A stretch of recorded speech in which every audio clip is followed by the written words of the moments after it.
կարող եք փաստել դա, կարող եք վկայել, թե ավտոմատ դրված,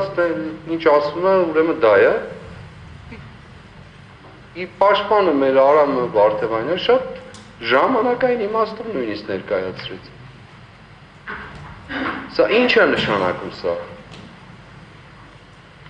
Սա նշանակում է խտրական վերաբերմունք։ Այո, ես պնդում եմ, դուք Կարոյին չեք պատժում, Արթուր Սարգսյանին եք պատժում։ Եվ այո, կալանքը պատժի միջոց է դարձել։ Բայց դրա պատասխանը տալու եք 2-3 ամիս հետո, երբ որ այս իշխանությունները չփոխվեն։ Ո՞վ է տալու դրա պատասխանը։ Ո՞վ։ Գիտեք, ես չեմ ուզում շատ խոսել այս թեմաներով, բայց որովհետև շատ հաճախ հասկանալի չի։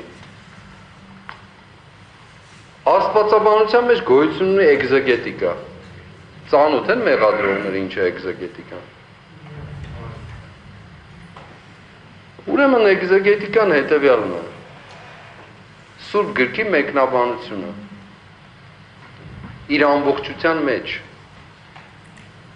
Ամբողջության մեջ։ Եթե այս մեղադրանքը ամբողջության վերաբերում է բոլորին,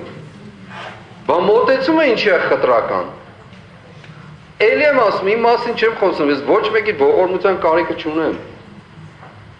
Այս մարդու վերաբերյալ ընտանիք, երեխաներ ունեցող, որտեղ է այն չափանիշը, որտեղ է այն գիծը, խնդրում եմ ցույց տվեք։ Այդպես ասում գնալ առաջ չի լինելու։ Այո, դուք արդարությունը դատում եք, դուք արդարադատություն չեք իրականացնում։ Չեք իրականացնում։ Եվ այո, Մխիթար Գոշը երիցս ճշմարիտ է, երբ որ մեղադրող չի ասում ամբաստանող, մի բան էլ վրան դնելով։ Այո, այստեղ ամբաստանությունը տեղի ունենում եւ արդարության դատում հենց Կարոյի նկատմամբ։ Եթե ձեզ թվում է, որ Մովսեսին ու Արմենին ինչ որ կերպով մեղմեցիք եւ դա գոհություն պիտի պատճառի, ոչ ես ասում եմ։ Ինչպես Լիդիայի պարագային էր, ինչպես Վահագն Չախալյանի պարագային էր։ Այստեղ մի ժամ հարց տվեցիք, կես ժամով գնացիք կողքի սենյակը եւ վերադարձաք անհասկանալի որոշումով։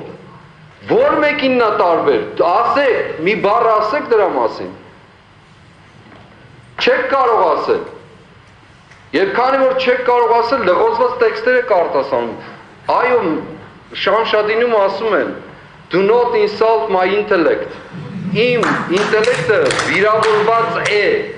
Այո, այդպես է, Արթուրին չեք թողում խոսել, այո, մի թողեք։ Պատգամավոր մարդուն 4 զավակներ ունեցող։ Ինչ է սա նշանակում։ Հրատապել ինչ որ բաներ են անում, բայց կոնկրետ մարդու նկատմամբ խտրական վերաբերմունքը, մարդկանց նկատմամբ խտրական վերաբերմունքը։ Եվ այո, մի ձգտեք լինել դատավոր, որ չեք կարող այդ բեռը բարձրացնել։ Չեք կարող։ Ինչքան ուզում եք ձգտեք, չեք կարող։ Փոխվելու է քաղաքական իշխանությունը։ Հետո ասելու եք, որ դե մենք ինչ անենք, մեզ ասել են արել ենք, այո, հենց այդպես եք ասելու։ Ցավոք սրտի դա է լինելու։ Մենք ձեզ ներելու ենք։ Ներելու ենք։ Բայց արդարադատություն ենք իրականացնելու, որովհետև առաջին արդարադատը երկնքում է, դուք դրա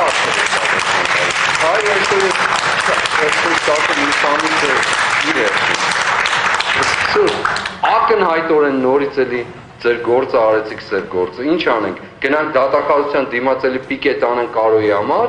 որ ասեք մի շաբաթվա մեջ հանգամանք է փոխվել,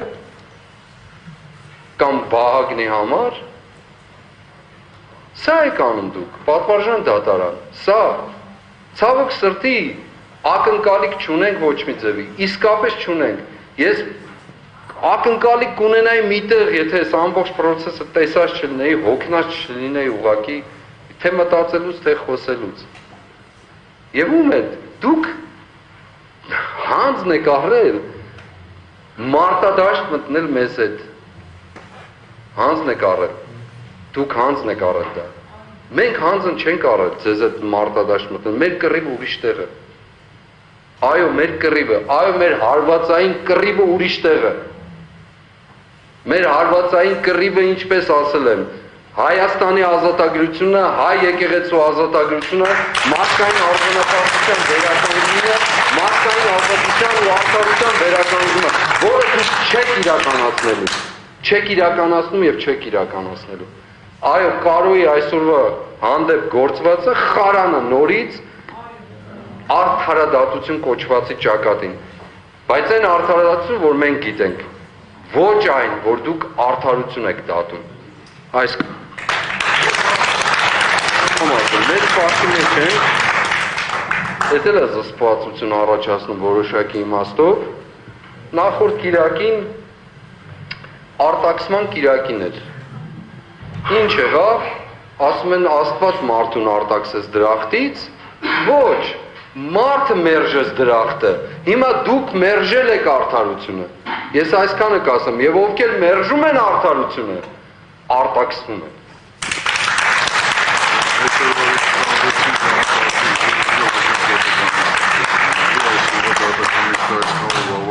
Հաջորդ դատական նիստին երկու մեղադրյալների հետ կապված խափան միջոցի հարցն քննարկի